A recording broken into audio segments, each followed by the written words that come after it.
이웃집의 아줌마 둘이서 아들 자랑을 하게 되었습니다. 아줌마 일, 우리 애는 참 착해요. 반찬 투정도 안 하고 용돈도 달라고 안 해요. 아줌마 이, 우리 애는 반항도 않고 싸우지도 않고 밖에서 늦게 들어오지도 않아요. 아줌마 일이 묻습니다. 애가 몇 살이죠? 예, 돌 지났습니다. 거기는요? 예, 우리 아이는 100일 지났습니다. 아니, 돌 지나고 100일 지난 것들이 뭘 하겠어요? 얘는 뭘 말하냐면 자기 자식 자랑하는 거. 이건 밤 가는 줄도 모르고 목마른 줄도 모르고, 우리 속담에 고슴도치도 자기 자식 귀한 줄은 안다, 그런 말이 있어요. 오늘 우리에게 주신 자녀, 자랑거리가 있습니까? 저는 언젠가 기회가 되면 믿음을 물려줘라, 이 믿음의 유산을 물려주라는 설교를 할 기회가 있을 터인데, 세상적으로 아무리 출세하고 잘났어도 신앙인 개떡 같으면 자랑할 거 없어요. 정말 여러분이 믿음의 사람이라면 여러분 자녀의 믿음을 자랑할 수 있어야 돼요. 우리 자식이 이렇게 믿음 생활하고 이렇게 신앙 생활하고 이렇게 봉사 생활합니다, 이렇게 할 수 있어야 그게 진정한 자랑거리라고요. 여러분, 10장에서 지혜자는 우리에게 어리석은 자를 비교해서 어떤 삶을 살아가야 될 것인가에 대한 말씀을 했어요.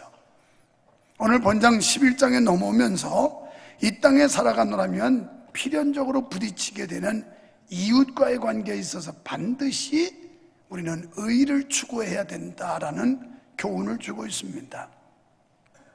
1절로 9절에서 어떤 삶의 기준으로 이웃과의 관계를 넓혀가야 할 것인가를 깨우치고, 5절로 15절에서는 허탄하고 그릇된 삶을 추구하는 세상 속에서 과연 우리가 추구해야 될 의무는 무엇인가에 대해서 말씀하고 있습니다. 그러니까 본문의 주요 관심사는 이웃과 사회에 초점이 맞춰졌다는 겁니다. 지혜자는 이웃과 사회관계 속에서 일어나는 선과 악에 대해서 말씀하고 있습니다. 여러분, 사람은 혼자 사는 게 아닙니다. 그래서 인간은 사회적 동물이다, 이렇게 말해요. 더불어 사는 거예요. 영적인 삶도 마찬가지예요. 나홀루의 신앙, 독불장군의 신앙, 이게 아니라 이 믿음의 공동체 속에서 성령 안에 하나 되게 하신 것을 힘써 지키라는 예수님의 말씀처럼 우리는 서로 어울려서 더불어서 사는 세상, 이게 믿음의 공동체입니다. 그럴 때 우리의 신앙은 더 아름답게 자랄 수 있게 될 줄 믿습니다. 더 견고해질 줄로 믿습니다. 때문에 우리 각자의 삶은 반드시 이웃 사회에 영향을 끼쳐야 되고 또 영향을 끼칠 수밖에 없다는 겁니다. 그 영향력이 좋은 영향력이든 나쁜 영향력이든 우리는 그 영향을 끼치며 살 수밖에 없는 것입니다. 사랑하는 여러분, 인생에는 크게 나누어 두 가지 길이 있습니다. 하나는 축복의 길이고 또 하나는 저주의 길입니다. 먼저 경제적인 면에서도 두 길이 있는데요, 1절에서 하나님을 속이는 자의 저울은 미워하셔도 정직한 자의 사업은 축복하신다라고 말씀했습니다. 이를 얻기 위해 불의하게 속이고 행하는 행위는 하나님께서 싫어하신다는 거예요. 우리에게 장로님 한 분, 그분이 하는 업종 요 근래 들어서 아주 최고로 불황이고 최고로 나쁜 환경입니다. 그런데 일을 얻기 위해서 다른 사람에게 피해 주는 게 아니라 어떻게라도 다른 사람에게 조금이라도 한 푼이라도 더 주려고 하는 이런 노력과 정직함으로 사업을 하는데, 지난주에 들으니까 자동차 이 운송하는 차들이 여러 대인데 직원도 여러 명, 거기다가 또 근 2억 가는 큰 차를 또 샀다는 거예요. 여러분, 지금 다른 그 업종은 안 돼가지고 아주 최고의 불경기입니다. 물건 납품을 못하고.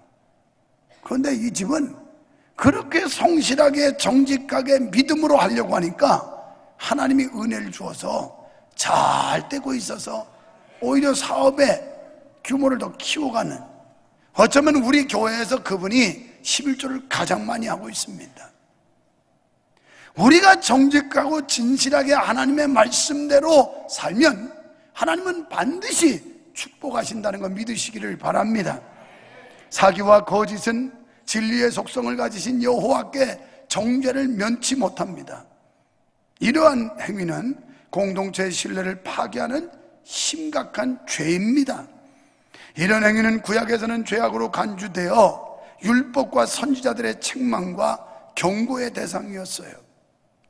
신명기 25장 14절로 15절에 말씀하기를 내 집에 같지 않은 대박을 말이죠 속여서 이 양을 줄인다든지 또 큰 것과 작은 것을 두지 말아라, 이런 말씀을 해요. 오직 10분 공정한 저울추를 두며 10분 공정한 되를 둬라.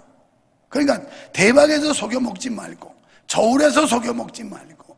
옛날에 우리 시골에서도 이 저울끈을 들고 어떤 방식으로 드느냐에 따라서 이게 곡식이 한 대박이 더 들어가기도 하고 덜 들어가기도 해요. 그래서 이 꾼들은 벌써 저울질부터 다르고, 그리고 말로 이렇게 곡식을 댈 때도 이것도 아주 꾹꾹 눌러 하는 듯한데 곡식을 세워야 된다는 거예요.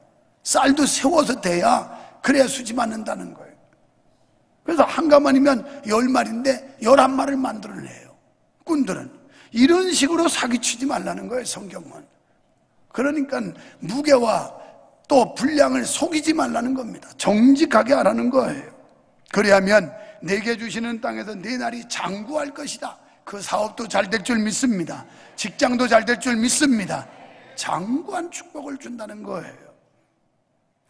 레위기 19장 35절로 36절에 보면 재판에든지 도량형에든지 불의를 행치 말고 공평한 저울과 공평한 주와 공평한 에바와 공평한 흰을 사용하라.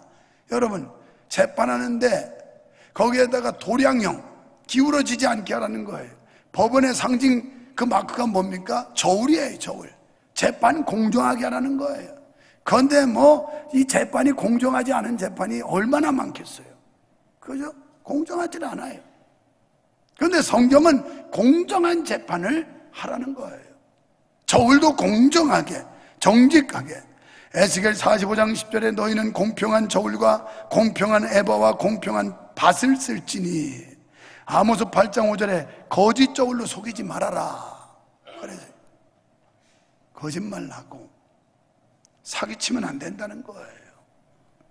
진실해야 되는데, 제가 월요일날 오늘 뉴스에 나왔는데 그게 백석 신대원 동문회 35기 그거 환영식 하는데 내가 총동문회장이라 오래서 간 거예요.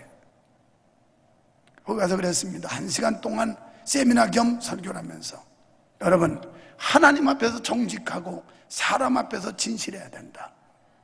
그러면 하나님이 축복해 준다. 여러분, 만약 제가 여기다 교회 개척하고 33년째 하는데 여러분 가만히설로 여러분 살살 속이고 사기치고 그랬다면 아직까지 건재할 수 있겠습니까? 잠깐은 속여먹을 수 있지만 오래 못 가요. 결국은 진실은 드러나게 돼 있고 거짓은 폭로되게 돼 있어요. 그렇다면 난 당장 쫓겨났을 텐데요. 그래서 정직과 진실이다. 오늘 그리스도인들은 정직해야 됩니다. 진실해야 됩니다. 믿음이 뭔데요? 믿음의 원뜻은 피스티스라고 하는 헬라어가 진실하다, 믿음직스럽다, 충성되다, 이런 뜻이에요. 그러니까 예수 믿는 여러분을 볼 때 믿지 않는 사람들이 저 사람 참 진실한 사람이야, 저 사람 믿을 만한 사람이야, 믿음 줄 수 있어야 된다는 거예요. 그리고 저 사람 충성된 사람이야. 이렇게 저 세상이 믿지 않는 사람들이, 여러분 주변에 있는 사람들이 여러분을 인정할 수 있어야 된다는 거예요. 이게 영향력 있는 삶을 사는 겁니다. 아브라함 링컨은 청년 때 장사를 했다고 그럽니다. 물건을 팔았는데 거스름돈을 거슬러 줬는데 나중에 보니까 1센트를 덜 줬더래요. 그는 그 고객을 찾아서 3마일이나 쫓아가 가지고 고객한테 1센트를 돌려주고 왔다는 거예요. 그러면서 그가 남긴 유명한 말, 1센트에 나의 양심을 팔지 않는다. 오늘 우리가 얼마나 양심을 많이 팔아먹어요. 다 엉터리잖아요. 다 엉터리. 전부 날라리잖아요. 아닌 척하고 아주 의젓하게 거룩한 척하고 앉아 계시지만 모르긴 하지만 날라리가 수두룩해. 앞으로 간증문들 나오는 거 보라고. 나는 세상에 그렇게 믿음 좋고 잘 믿는 사람들인 줄 알았더니 요즘 젊은 여자들이 맥주 먹는 건 아주 그냥 이거 아주 보통이더만 보통. 여기다 보니까 이 젊은 남녀들 맥주는 목사님 음료수인데 그거 좀 마셨다고 뭘 그래 그거 마셨다고 지옥 가겠어요? 지옥 안 가지요. 안 가는데 나쁜 영향을 끼치지요. 적어도 한국 문화에서는 그렇지 않으면 금연 금주 이거 해야 잘 믿는다고 인정해요. 그거 해야 그거 먹었다고 지옥 가는 거 아닐지라도 그 정도는 돼야 저 사람 진짜 백이구나, 골수 신자구나 이렇게 인정하지. 아무리 장로, 권사, 집사 별소리 다 해도 술 먹고 담배 피고 개판 치면 그거 다 날라리라고 그래요. 그런데 아브라함 링컨은 내가 1센트에 나의 양심을 팔지 않겠다. 그 작은 돈 앞에도 양심을 팔지 않겠다는 거예요. 사업하는 분들 이런 마음으로 사업해야 돼요. 직장 생활하는 분들 이런 마음으로 여러분이 직장 생활 하셔야 돼요. 사랑하는 여러분, 하나님께서는 예배드리는 장소에도 강림하시어 복을 주시지만 사업하는 곳에도 함께 하시고 안 계신 곳이 없이 편지하신 분이에요. 여기만 하나님이 계신 게 아니라 저 교회 밖에도 하나님이 계시고 여러분 삶의 터전에도 하나님이 계시고 골방에도 하나님이 계시고 어디에 계신 편지하신 하나님, 이분의 시선을 우리는 의식하고 살아야 된다는 거예요. 이걸 무시하고 살으니까 은밀한 데서 딴짓하고 죄짓고 타락하고 하나님 앞에 범죄하는 거 아니겠어요? 왜요? 내가 하나님의 눈을 속였다고 생각하는 거예요. 완전 범죄했다고 생각하는 거예요. 출애굽기 20장 24절에 제단을 쌓는 곳에 내 이름으로 기념하는 곳에 강림하여 복을 주리라. 이렇게 예배하는 이 자리에 또 여러분 가정에서 또 여러분 사업에 여러분 일터에서 그리스도를 기념하는, 적어도 믿는 자다운 그리스도인에서 향례를 내는 그곳에 주님이 강림해서 복을 주시겠다 이렇게 말씀해요. 시편 139편 7절과 9절에 보면 시인은 하나님은 안 계신 곳이 없다 그랬어요. 하늘 높은 데 갔더니 거기도 하나님이 계시고 저 깊은 음부에 내려갔더니 거기도 하나님이 계시고 저 바다 끝에 갔더니 거기도 하나님이 계시고, 그래서 다윗의 결론은 하나님이 안 계신 곳이 없다. 하나님은 어디나 계시다. 믿습니까? 이런 하나님께서 정직한 자의 사업은 축복하시지만 사기성이 많은 사업은 부숴버립니다. 직장에서도 눈속임으로 하는 것은 거짓되고 하나님 앞에서 죄를 짓는 거예요. 우리는 영적으로 육적인 생활 마찬가지예요. 우리 아들이 자기 예를 들지 말라고 나한테 당부를 해요. 아빠 내 얘기 좀 하지 말라고. 근데 하지 말라니까 또 하면, 내가 이틀 전에 우리 아들하고 통화를 했어요. 그랬더니 자기 부사장 K가, 거기는 큰 회사입니다만은 K가 야, 너 왜 퇴근 안 하고 있느냐고. 너 열심히 일하는 거 내가 알고 고맙지만 그래도 퇴근하라고. 너무 오래 있는다고. 네 와이프도 임신했다면서 가서 돌봐주고 도와줘야 될 텐데 왜 퇴근 안 하고 있느냐고. 그러면서 너는 몇 시에 출근해서 몇 시에 가냐고. 그래서 8시나 8시 30분까지 출근해가지고 퇴근은 7시에도 하고 8시에도 하고 5시가 퇴근인데 그러고 있는 거예요. 그러니까 그 부사장이 빨리 퇴근하라고. 여러분, 우리 그리스도인들 요령 피우면 안 돼요. 일터에 가서 일도 안 하고 빼질빼질하면서 돈만 많이 달라고 떼쓰고 이러면 안 된단 말이에요. 이러면 영향력 있는 삶이 아니에요. 하나님 영광을 가리는 거예요. 열심히 남보다 앞장서고 남보다 열심히 일하고 그러면 그 진실은 통해요. 언젠가는 여러분 승진하고 승급해요.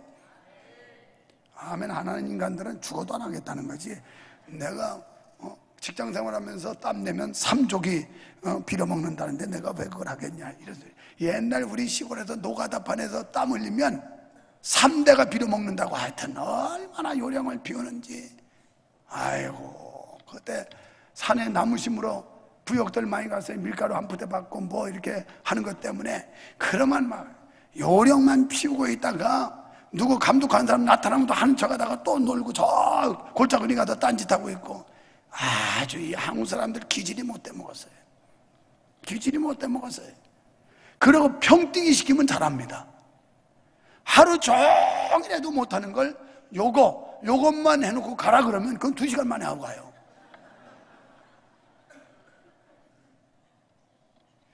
여러분 골로새서 3장 22절에서 이렇게 말씀해요. 종들아 모든 일에 육신의 상전들에게 순종하되 사람을 기쁘게 하는 자와 같이 눈가림만 하지 말고 오직 주를 두려워하여 성실한 마음으로 하라. 성실한.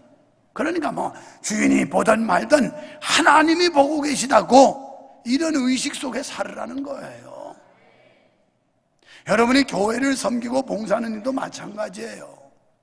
하나님이 지금 내려다 보신다 이런 중심 가지고 해야 여러분이 충성되게 할 수 있는 거지. 그거 참고 목사가 보이면 하고 목사가 교회에 나오면 새벽 기도하고 목사가 안 나타나면 안 하고 이건 눈가림으로 하는 거예요. 눈가림. 성경은 그렇게 하지 말래요. 이사야 26장 7절에 보니까 정직한 자에게는 형통한 복을 주는데 첩경을 평탄케 하리라. 그러니까 막 사나운 길, 복잡한 길, 힘든 길도 하나님이 쫙 밀어가지고 불도저를 이렇게 밀어서 길 닦아주듯이 그레이더라고 하는 그런 그 장비를 가지고 쭉 밀어서 비포장을 울퉁불퉁 막 이렇게 된 걸 평평하게 해주듯이 첩경을 평탄케 한대요. 이런 은혜 받으시기를 축원합니다. 우리가 인생 살아가는데 얼마나 첩경들이 많아요. 질병의 첩경도 있고 가난의 경제적 첩경도 있고 인간적 첩경도 있고. 그런데 하나님께서 충성된 사람, 영직하고 신실한 사람은 이걸 그냥 정지 작업을 해가지고 평탄케 해준대요. 인생 이래야 살만 나지 않겠어요? 원하시는 분 하면 합시다. 두 번째는 인격적인 면에서 두 길이 있습니다. 2절에서 보면 교만이 오면 욕도 온다라고 말씀하는데 이 말씀은 교만하면 실패하고 수치를 당한다는 말씀입니다. 성경에 보면 교만하다 실패한 사람이 허다해요. 대표적인 예가 파사 나라라고 하는 나라의 재상이었던 하만이라는 사람. 이 사람이 교만하다 망한 사람이에요. 그 다음에 그뿐이 아니죠. 바벨론의 느부갓네살이라고 하는 왕이 있었는데 이 사람은 자기의 형상 금신상을 만들어 놓고 여호와 하나님을 섬기는 사람들까지도 금신상 앞에 절하게 만들었어요. 그러다가 그도 결국 망해요. 그런데 그의 아들 벨사살이 아버지의 뒤를 이어서 왕이 됐는데 이 벨사살은 더해 이놈은. 그러니까 부전자전이라고 신앙생활도 부모가 잘해 자식이 그 대를 믿음의 유산을 물려받지 상속을 받지. 그래가지고 벨사살은 일천 귀인을 데려다가 자기 궁궐에서 연회, 잔치를, 파티를 엽니다. 춤추고 노래하고 술 마시고. 그런데 그 술 마시는 기구 가운데 전쟁에서 예루살렘 성전 기물을 뺏어왔는데 거기다가 술을 마시고 있었어요. 그때 갑자기 무서운 일이 생겼어요. 궁전벽에 손가락이 나타나더니 메네메네 데겔 우바르신 이런 글이 쓰여 있는 거예요. 그 광경을 보고 벨사살이 사지를 떱니다. 그 성경 다니엘서 5장 읽어보세요. 아랫도리가 얼마나 흔들렸는지 무릎이 서로 마주쳤다 이렇게 표현하고 있어요. 그래서 바벨론의 귀인들 데려다가 지혜자들 데려다가 이게 무슨 뜻이냐고 물었지만 해석을 못해요. 그때 그 아내가 조언을 합니다. 선대 왕 때부터 있었던 아주 그 신통한 사람이 있는데 그 사람이 다니엘이라는 사람이라고, 그 사람을 한번 데려다가 물어보라고. 다니엘은 그때 나이 한 80세쯤 되는 노인이었어요. 그래서 물어보는데, 내가 이 궁전벽에 쓰여있는 이 글 메네메네 데겔 우바르시라는 뜻이 무엇이냐고 물었더니, 메네 왕의 나라는 끝났습니다. 데겔 하나님의 저울에 달아보니 왕은 함량미달입니다. 우바르신 이 나라는 쪼개지고 다 박살납니다. 그리고 왕은 죽습니다. 그 자리에서 죽어요, 벨사살 왕이. 그리고 메대 사람 다리오가 그때 왕이 되는 거예요. 이제 그 나라는 메대와 파사로 갈라져요. 여러분, 하나님 앞에서 교만하면 이렇단 말이에요. 나는 이 말씀을 보면서 우리의 함량은 어떨까? 우리의 함량. 여러분, 목사는 목사 나름대로 하나님이 계획하는 추가 있을 겁니다. 그 추에 맞아야 될 거예요. 함량 미달이하면 심판을 받게 될 겁니다. 장로님, 권사님은 그 나름대로 하나님이 다는 계량하는 추가 있을 겁니다. 거기에 미달하면 심판받을 겁니다. 안수집사, 집사, 성도 나름대로 하나님이 다루시는 저울이 있습니다. 이 준엄한 하나님의 심판을 우리가 주목해 볼 필요가 있어요. 언젠가 주님 심판대 앞에 섰을 때 우리가 함량미달 된다면 어찌 되겠는가? 저를 포함해서 우리는 지금 함량미달이에요. 장로님들 되기 전에는 열심히 하는 척하고, 또 열심히 하겠으니 시켜달라고 그래서 시켜줬더니 날라리야 날라리. 권사님들 되고 싶다고 그래서 이런 조건 갖춰야 된다고 그랬더니 아직은 좀 미흡하지만 열심히 할 테니 좀 시켜달라고. 그래도 그때는 또 열심히 하는 것 같아서 시켜놨더니 완전 개판이야. 함량미달이에요. 하나님의 준엄한 심판이 임할 수 있어요. 정신들 차려야 돼요. 믿는 사람으로서 하나님과 사람 앞에서 우리는 함량미달이 되지 않도록 늘 자기 성찰과 자기 반성과 하나님 앞에 온전한 믿음으로 서기 위해서 몸부림치지 않으면 우리도 모르는 사이에 벨사살 왕처럼 끔찍하고 두려운 상황을 만날 수 있는 겁니다. 잠언 16장 18절에 교만은 패망의 선봉이요 넘어짐의 앞잡이라고 그랬습니다. 야고보 4장 6절은 하나님은 교만한 자는 물리치시고 겸손한 자에게 은혜를 주신대요. 성실은 자신을 축복의 길로 인도하지만 사투과 패역은 자기를 망하게 합니다. 세 번째, 신앙적인 면에서 두 길이 있습니다.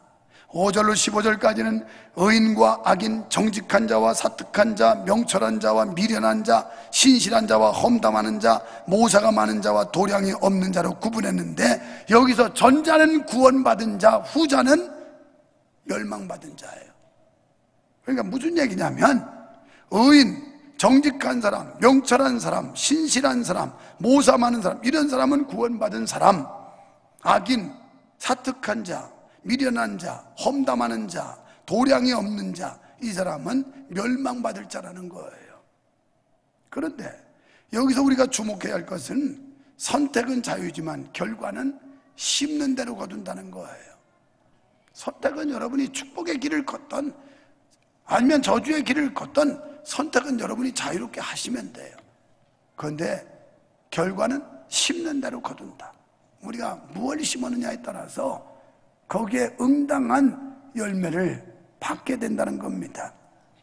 사랑하는 성도 여러분, 성도들의 가는 길에 축복과 경제적인 성공과 구원의 길이 있음을 알고 하나님께 축복받는 성도가 되시기를 축원합니다. 5절로 6절 말씀은 의와 악은 각각 그것을 행한 자의 품으로 반드시 되돌아가는데, 의는 구원을, 악은 패망을 선물한다는 거예요. 그러니까 우리가 옳은 길, 의로운 길을 가면 구원이 오고 축복이 오지만 악한 길을 가면 결국은 패망이라는 게 선물로 돌아온다는 말이에요. 이런 대표적인 예가 모르드게와 하만의 경우지요. 모르드게는 신실한 하나님의 사람이었고 하만은 그를 경계하고 견제하는 이런 상대였습니다. 하만은 모르드게를 제거하기 위해서 갖은 모략을 다 꾸며요. 그리고 장대를 만들어 놔요. 그러다가 모르드게 목을 달려고 했더니 그 장대에 자기의 목이 달려 죽습니다. 여러분, 정직한 사람, 의로운 사람, 진실한 사람은 하나님이 책임져 주세요. 아무리 대적들이 득세를 한다 하더라도, 아무리 원수들이 공격이 막강한 것 같아도 하나님이 지켜준다는 거예요. 하나님 믿으시면 아멘 합시다. 11절 말씀에 주를 경외하면서 정직하게 사는 자는 흥하게 되지만, 우리나라 사람들이 옛날에 가난했는데 지금 이렇게 부자가 됐어요. 왜 그럴까요? 내가 가만히 보니까 옛날 우리 부모님들이 여기다 손수건 달아가지고 노상 흥하라고 흥 이렇게 시켰어요.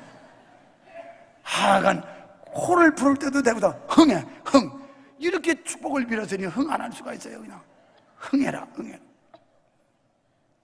그 시절은 못 먹고 못 사니까 왜 이렇게 누런 코가 그렇게 많이 나왔는지 몰라요. 코가 여기까지 두 줄 이렇게 나와요.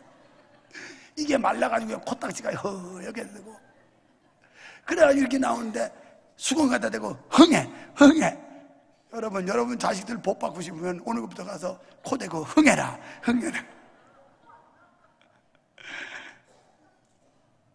그런데 하나님께서 흥하게 하신대요.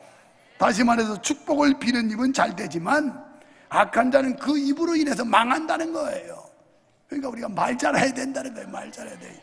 좋은 말하고 축복을 비는 말하고 자꾸 격려하는 말하고 이래야 흥한다는 거예요. 그 다음에 13절에 보니까 한담하는 자는, 그러니까 이곳저곳 돌아다니면서 남의 말을 하고 다니는 자는 복이 안 된대요.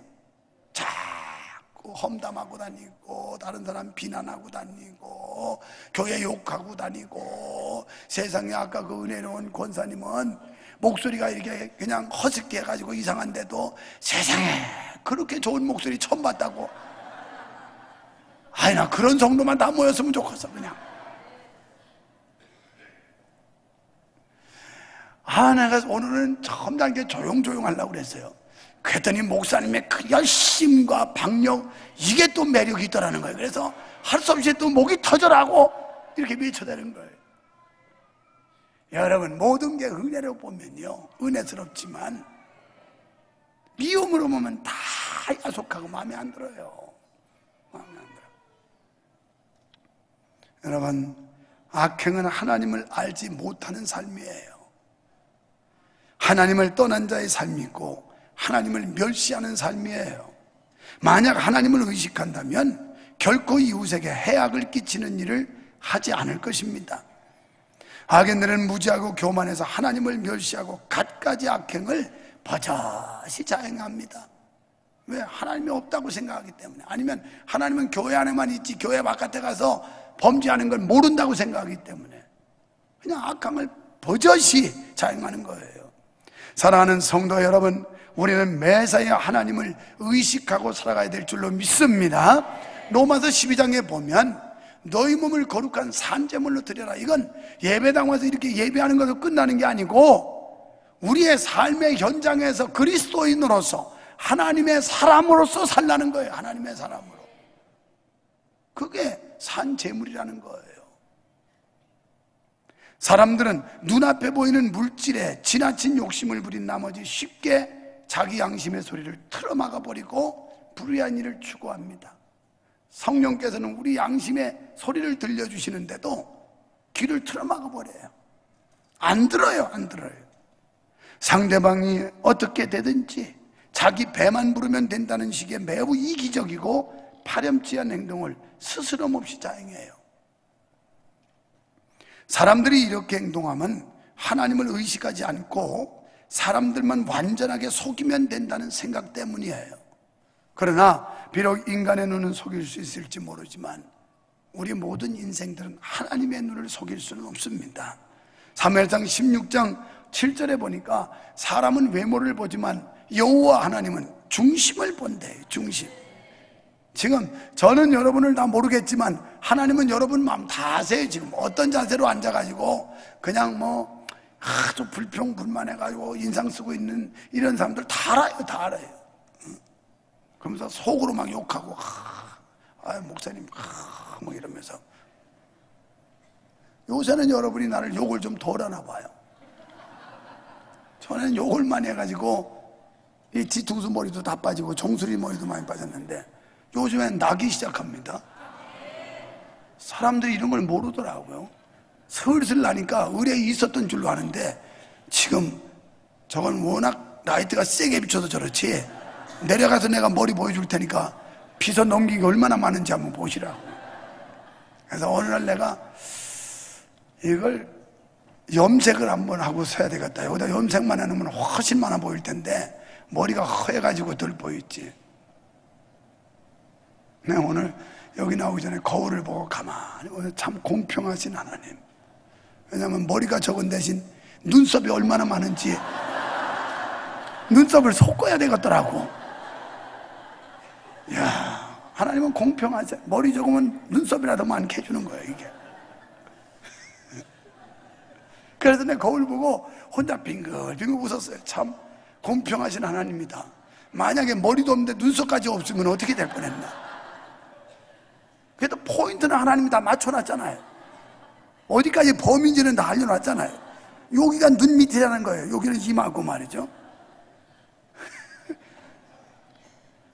여러분, 다른 사람을 배려하고 다른 사람이 어떻게 되든지가 아니라 나 때문에 다른 사람이 유익함이 있고 나 때문에 다른 사람이 편하고 나 때문에 다른 사람이 혜택을 입을 수 있다면 그걸 배려하는 게 그리스도인들의 삶이에요.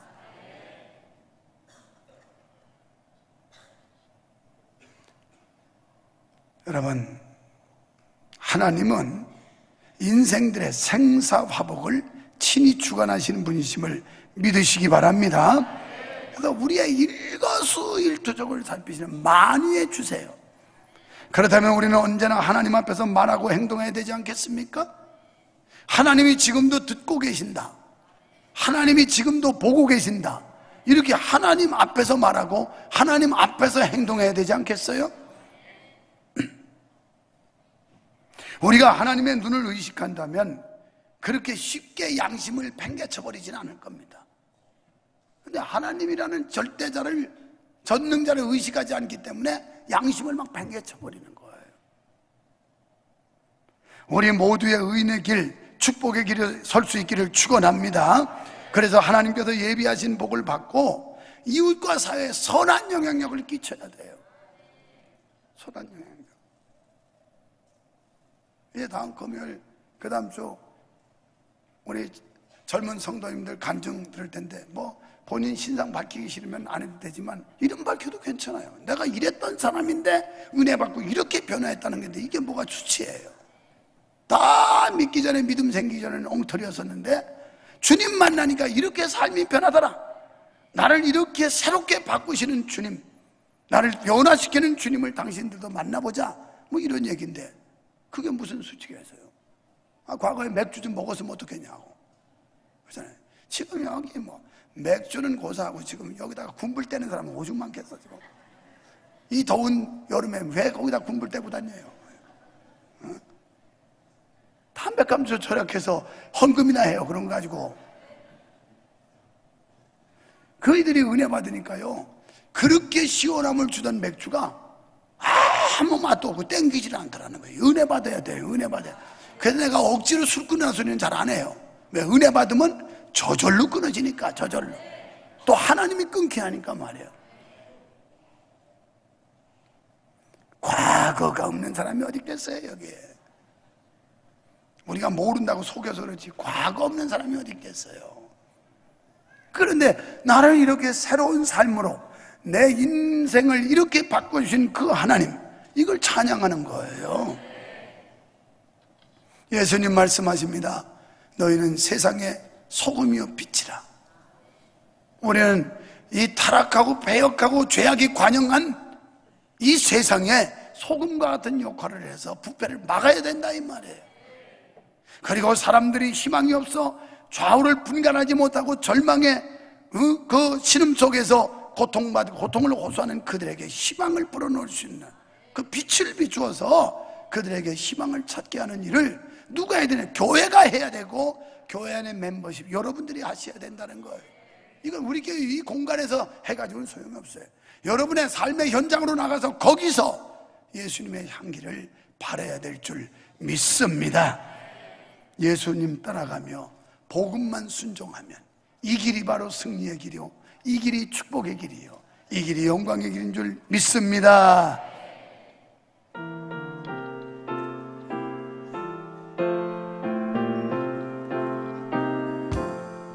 예수 따라가며 복음 순종하며 우리의 갈 길 완하겠네. 주를 의지하며 순종하는 자를 주가 늘 함께 하시리라. 의지하고 순종하는 길은 예수 안에 즐겁고 복된 길이로다. 때를 당하거나 우리 고생할 때 주가 곧 없이 하시겠네. 주를 의지하며 순종하는 자를 주가 위해 주시리라. 의지하고 순종하는 길은 예수 안에 즐겁고 복된 길이로다. 남의 짐을 지고 슬픔 위로하며 주가 상급을 주시겠네. 주를 의지하며 순종하는 자는 항상 축복해 주시리라. 의지하고 순종하는 길은 예수 안에 즐겁고 복된 길이로다. 우리 하는 것을 주께 다 드리며 그 신사랑을 깨닫겠네. 주를 의지하며 순종하는 자를 은혜 풍성케 하시리라. 의지하고 순종하는 길은 예수 안에 즐겁고 복된 길이로다. 주의 힘을 입어 말씀 잘 배우고 주를 모시고 살아가세. 주를 의지하며 항상 순종하며 주가 사랑해 주시리라. 의지하고 순종하는 길은 예수 안에 즐겁고 복된 길이로다.